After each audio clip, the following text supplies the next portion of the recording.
नया रहस्य, शापित गांव की कहानी, एक हॉरर मिस्ट्री स्टोरी। क्या आपने कभी एक ऐसे गांव के बारे में सुना है जो हर रात 12 बजे गायब हो जाता है, जहां लोग दिन भर दिखते हैं लेकिन रात होते उनका कोई पता नहीं चलता। आज की कहानी है एक ऐसे शापित गांव की जिसका राज अब तक कोई नहीं जान पाया। जैब, राज और नेहा उस गांव का सच जानने निकलते हैं तो जो होता है वो सोच के भी डर लगता है। राज एक जर्नलिस्ट है जो अजीब और रहस्यात्मक जगह की खोज करता है। नेहा एक रिसर्चर है जो पैरानॉर्मल एक्टिविटीज पे काम करती है। एक दिन दोनों को एक पुरानी किताब मिलती है जिसमें लिखा होता है एक ऐसा गांव जो सिर्फ दिन में दिखता है, रात होते सब कुछ शून्य हो जाता है। उन्हें ये एक मजाक लगा, लेकिन जैब रिसर्च की तो पता चला कि असली में ऐसा एक गांव है जिसका नाम बिजनौर है। राज और नेहा फैसला करते हैं कि उस जगह का सच जानना जरूरी है। दोनों सफर शुरू करते हैं और एक पुरानी सड़क के माध्यम से गांव तक पहुंचते हैं। गांव बिल्कुल नॉर्मल लग रहा था। लोग बातें कर रहे थे, बच्चे खेल रहे थे और एक मंदिर भी था जिसमें एक पुराना घंटा लटक रहा था। लेकिन तभी एक बुद्धि औरत आई और उन्हें कहा, चले जाओ बेटा, रात तक रुक गए तो तुम भी उन्हीं में शामिल हो जाओगे।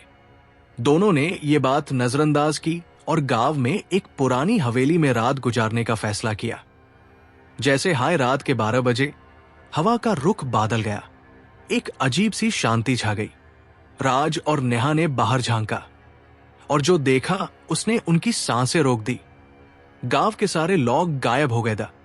बचपन से लेके बुढ़ापे तक कोई भी नहीं दिख रहा था।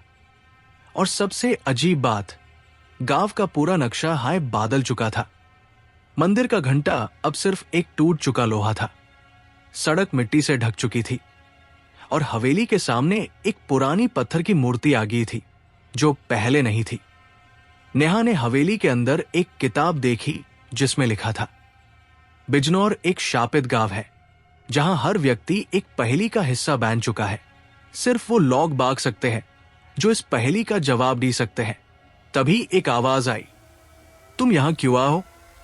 राज और नेहा ने इधर उधर देखा लेकिन कोई नहीं था। आवाज FIR से आई, एक पहेली का जवाब दो वरना तुम भी इस श्राप का हिस्सा बन जाओगे। पहेली थी, वो क्या है जो बिना पैरों के चलता है, बिना मुंह के बोलता है और बिना आंखों के देखता है? नेहा ने तुरंत सोचा और कहा, समय, क्योंकि समय बिना पैरों के चलता है, बिना मुंह के बहुत कुछ कह सकता है और बिना आंखों के सब कुछ देख सकता है। जैसे नेहा ने जवाब दिया, एक तेज हवा चलने लगी और सब कुछ वापस नॉर्मल हो गया। आवाज FIR से आई, एक पहेली का जवाब दो वरना तुम भी इस श्राप का हिस्सा बन जाओगे। पहेली थी, वो क्या है जो बिना पैरों के चलता है, बिना मुंह के बोलता है और बिना आंखों के देखता है? नेहा ने तुरंत सोचा और कहा, समय, क्योंकि समय बिना पैरों के चलता है, बिना मुंह के बहुत कुछ कह सकता है और बिना आंखों के सब कुछ देख सकता है। जैसे नेहा ने जवाब दिया, एक तेज हवा चलने लगी और सब कुछ वापस नॉर्मल हो गया। आवाज FIR से आई, एक पहेली का जवाब दो वरना तुम भी इस श्राप का हिस्सा बन जाओगे। पहेली थी, वो क्या है जो बिना पैरों के चलता है, बिना मुंह के बोलता है और बिना आंखों के देखता है? नेहा ने तुरंत सोचा और कहा, समय, क्योंकि समय बिना पैरों के चलता है, बिना मुंह के बहुत कुछ कह सकता है और बिना आंखों के सब कुछ देख सकता है। जैसे नेहा ने जवाब दिया, एक तेज हवा चलने लगी और सब कुछ वापस नॉर्मल हो गया। जैसे दोनों गांव के बाहर निकले, उन्होंने देखा कि सुबह हो चुकी थी। गांव के लोग वापस दिख रहे थे जैसे कुछ हुआ ना हो। राज और नेहा गांव छोड़ के वापस आ गए, लेकिन एक चीज उनको हमेशा दारा के रखेगी। क्या ये गांव सिर्फ एक सपना था या वो सच में एक शापित जगह थी?